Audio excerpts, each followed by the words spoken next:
Hi everyone, welcome to another episode of the Leaptakers podcast, the podcast for the curious, where I'm interviewing daring entrepreneurs and shapers in fascinating areas such as investing, gaming, traveling, and consumer technology, as well as other emerging industries like crypto and artificial intelligence. We will together discover how these leap takers got started on their journey, the insights and learnings they gathered, their mental models, tactics, and much more, so that you too can take the leap. And since I mentioned AI before, this brings me to today's guest. I'm very excited about this episode because I had the rare opportunity of interviewing one of Europe's leading entrepreneurs and researchers when it comes to artificial intelligence, or AI. So who am I talking about? Pascal Kaufmann. He is a neuroscientist-turned-entrepreneur who founded Starmind, which is an artificial intelligence technology company based outside of Zurich.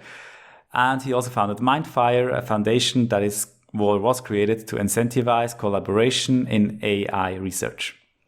Inc. magazine mentioned Pascal in the same sentence with no other than the Elon Musk and Stephen Hawking. Quickly to Pascal's academic background, he received his master's degree in neuroscience and economics at the Swiss Federal Institute of Technology, the ETH, in Zurich, and Northwestern University in the US. During his academic career, Pascal has worked on numerous projects researching the interface between brains and machines to unravel the secrets of neural networks and brain activity. He was also selected by the Bilanz business journal in Switzerland as a top digital leader in the category Tech Leader in 2018. So I'm sure you will enjoy this episode because we talk about how Pascal became fascinated with artificial intelligence research, what advice he has for aspiring entrepreneurs, and he also gives some insights into Starmind. So without further ado, let's get started. Hi, Pascal. Welcome to the show. Hi, Remo. Great that we could do this podcast together. And so I think there's so many directions where we could go with these questions, since I think you're very accomplished with Starmind and your scientific research in the past. But I think a good place to start would be about your fascination for the topic of AI and neuroscience. Maybe you could tell me a little bit about how you got interested in the topic, and maybe was this something you were interested in as a kid already, or did it develop over time? Some background there, how you got into this topic would be really interesting for me and the listeners. So when I was 12 years old, I had my first ancient Greek lesson at Gymnasium Bülach, and my ancient Greek professor told me about this Prometheus saga, like the guy that stole the fire of Zeus. And I thought, oh, he's a rock star because he created man, he created artificial intelligence, so to speak. He gave intelligence to the human species. But then my ancient Greek professor told me, no, Pascal, you really didn't get the story. It is not allowed for human beings to create artificial human beings, to create intelligence. Only the gods are allowed to do that. So since I'm 12 years old, I know exactly what I want to do. I want to build artificial human beings. I want to build humanoid robots. I want to build artificial intelligence. It started when I was about 12 years old in Gymnasium Bülach. Okay, very interesting. And I assume then you started pursuing this interest during your studies already at the ETH? Or? Yes, I chose brain research. So I started biology at ETH Zurich, and then I went to the Northwestern University and in Chicago in the US. And there I had to dissect brains out of animals. And my task was to connect living brains in dishes with artificial blood with a mobile robot. So I worked at the interface between like neuroscience and robotics. And I had so many questions that the vision came up, why not to try to think with the power of 1,000 brains? So to develop a technology that would allow me to ask any kind of fancy question, and somehow algorithms in the background would route that question to the best scientists in the world. And that was actually the start of the Starmind technology that we, Mark and I, my co-founder, founded then a few years later. Great. And I heard already about your this experiments at Northwestern where you did this dissection of the brains of mice. What was the goal there? I thought that was really fascinating because you were kind of creating these first cyborgs almost. Yes, we didn't dissect the brains of mice, but we dissected brains of fish, like of lampreys or like eel-like horrible creatures. They really look a little bit ugly and a little bit dangerous. And when I asked them, why do we do these experiments with these kind of eel-like animals, they told me, the ethics people don't have any issues when we do experiments with so ugly animals. I was shocked when I heard that. I was around like 20 years old back in the days, and I was very optimistic and enthusiastic also about ethics. But when I heard that, I got the reality check here. It was fascinating because when you connect living brains with machines, then you really know what you know and what we don't know about the brain.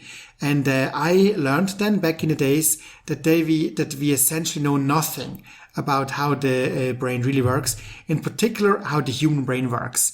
And that was very, very fascinating to me, and a huge motivation to learn more about the brain and to study the brain. Very interesting. And you already talked a little bit about it before, about Starmind. Why, I asked myself, why Starmind? I think this is always a question I like to ask founders, because I think there's so many different, opportunities you probably see with your knowledge. Why did you decide to work on this specific problem? Well, on hindsight, I must say that Mark and I did not plan to found a company. Okay. We were typical researchers. We connected scientists around the globe. We wanted to have excellent research output. And it was by pure incidence that the CIO of a big bank had a meeting with me.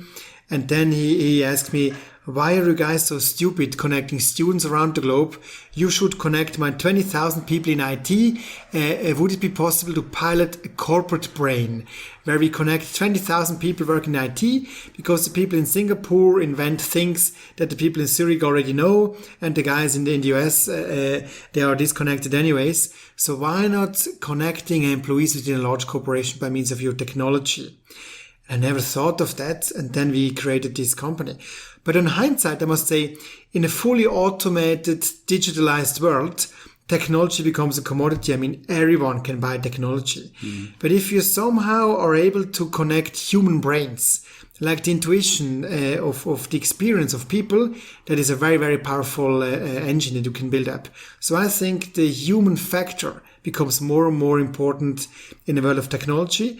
And this is why I think Starmind was the best way to do that. We really connect the expertise of human beings globally. Yeah, that totally makes sense.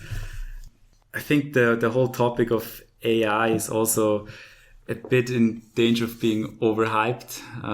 When you see a lot of big claims that are being made, that we will have like the singularity in a few years, or that we are very close to having brain-machine interfaces, etc. So I think it's sometimes good to be a bit skeptical there. How is your view on the general state of AI, so to say, or like of making real progress towards a general AI that is not just for a very specific task? Yeah, I'm personally a little bit disappointed about the lack of progress in, let's say, human-level artificial intelligence. But we also need to get the vocabulary right. So I quickly try a few definitions. Yeah, that'd be great. Automation, we do since many thousand years. So this Archimedes spiral where you can actually turn it and then you pump water, this is to me automation. Then digitalization to me is automation by means of computers. So you have a process that you actually want to execute exactly the same way again and again, and that I would define as digitalization. You really do not want to have an artificial intelligence process in a bank, because intelligence to me is breaking rules, thinking outside of the box, inventing or creating new ways. You don't want that an AI within a bank decides, why not doing it a little bit differently? Why not coming up with a creative new way how to do stuff? So AI to me is the kind of the contrast of digitalization. I don't think that there is anything like artificial intelligence these days. It's much more the biological intelligence of programmers put into source code. And then we call it AI. To me, that's a little bit cheating. I mean, you only get back what you really put in. I want to create a machine that is really intelligent, that comes up with new things, surprising things, that is creative. Therefore, I don't think that there's anything like AI these days. Okay. let's say there are some people in the audience who are interested to learn more about, or maybe are like, 20 years old and they start their studies or they are thinking about going in that direction. Are there any, resources you would recommend where to best get started? I mean, for me, at least, it looks very intimidating to me at times, the whole space. How would you start there as like looking back as a 20-year-old or something? I think it's very important that your mindset is not infected, I would almost say, by means of these mainstream assumptions about the brain. So when you need 300 million pictures of cats, in order to be able to say it's a cat, a horse or a cow, I don't find that too intelligent. So whenever you read something about big data, brute force computing, deep learning and AI, I suggest you change the book or you read a different source. To me, AI is much more about small data. Like little children do, they look at one cat, they cuddle the cat a little bit and know once and forever what a cat is. So whenever you get hold of a book that is that writes about small data, whenever you read a book about the latest insights in neuroscience, about the human brain, I would strongly recommend to you that you read that. Also, I think it's very inspiring to talk to scientists, really visit the lab, a neuroscience lab, go to the computer scientists, ask them what really changed about neural networks. And then you get a much more accurate perspective on where we stand in AI than when you just read like Facebook posts or Instagram pictures about some fancy posters in AI. So do not just get your information from the social medias, but also really visit the lab, talk to the scientists, and you get a much, much more accurate and more realistic viewpoint about AI. Okay, great. Just to shift gears a little bit, I'm very interested as well on this podcast how the founders, kind of how they started their companies and maybe they ran into certain problems or they would do certain things different if they could, start all over again. Looking back at when you started Starmind, would you say you took any learnings or lessons from let's say the first few years, and that you could now give to aspiring founders and tell them, okay, I would do it this way now, and if there's some key learnings that you drew from this time? Well, on hindsight, I think surprisingly, we didn't commit many mistakes, but certain things could, of course, have been much, much better and faster. For example, I think it's very important that you do not only focus on Switzerland as a market. I mean, it's very interesting to have clients in Zurich and in Bern and maybe one day even in Berlin, like in Germany. But if you aim directly to where the epicenter is, in our case, that would be the Silicon Valley or even like China, I think you are facing global competition much earlier. And you really need then to come up with something that's completely new. So I think facing international competition very early on is a good thing. And what I also think is the mindset that we have here in Switzerland, in Europe. I mean, we are very good in product building. We are very good in research and science, but we are not so good at selling or communicating. So why not having a communication team in the US, a product building team in Switzerland, and some like legal guys somewhere else? I think getting the best out of the world would be a good best practice that I would do differently now. I would not just ramp up everything in Switzerland and then go to other countries. I would expand globally much faster. Okay. You now have offices in the US as well. In New York, in Germany, yeah, and maybe soon in Asia, yes. Okay, very cool. Yeah, I think maybe before I switch to a bit of a different topic, just regarding Starmind again, would you mind just sharing, a few key, kind of numbers, like where you're at right now with Starmind, like how big your company is and, how you grew in the last few years? So usually we don't release any data. We are a privately held company. But what we can say is we did one of the major financing rounds in AI in Europe last year. We raised $15 million US. Then we ramped up our team. So we are 80 people. We are approaching 90 employees soon. Clients, we have clients in more than 100 countries worldwide. So large corporations that are using our technology. And revenue-wise, we were break-even. I mean, the black figures, double-digit revenue. Some is also a number that I can reveal. Actually, we hold patents. That is also an important fact. And I would say in the region of small data, we are leading. So Switzerland with the University of Zurich, ETH, EPFL, Lugano, we are leading when it comes to AI, and Starmind heavily accentuates on that know-how. Okay. Thank you for sharing.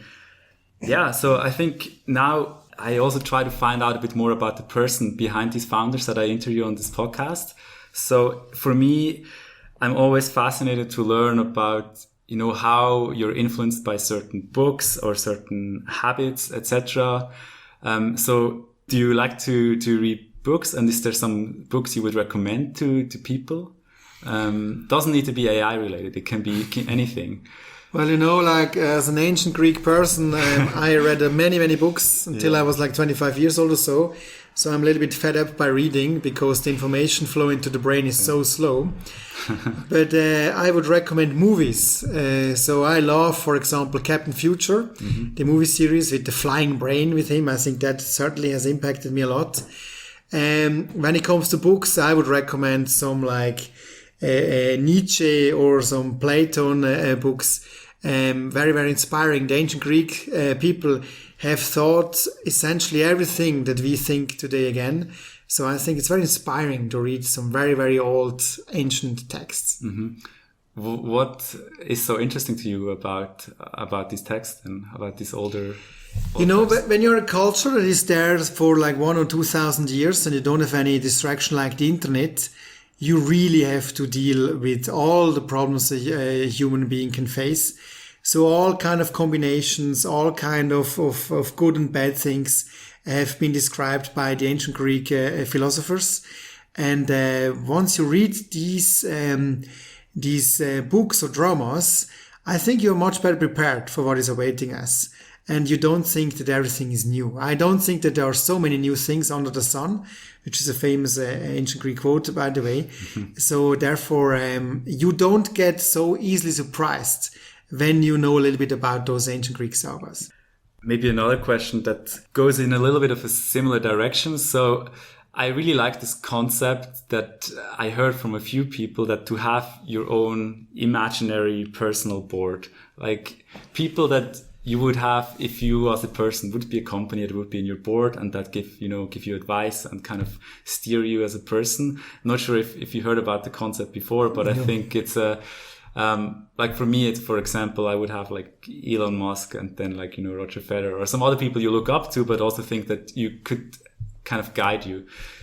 Now, I know it's maybe an unfair question, but do you think, like, what are people that you would put into your own personal board, so to say? How many are allowed? Let's say between 3 and 5.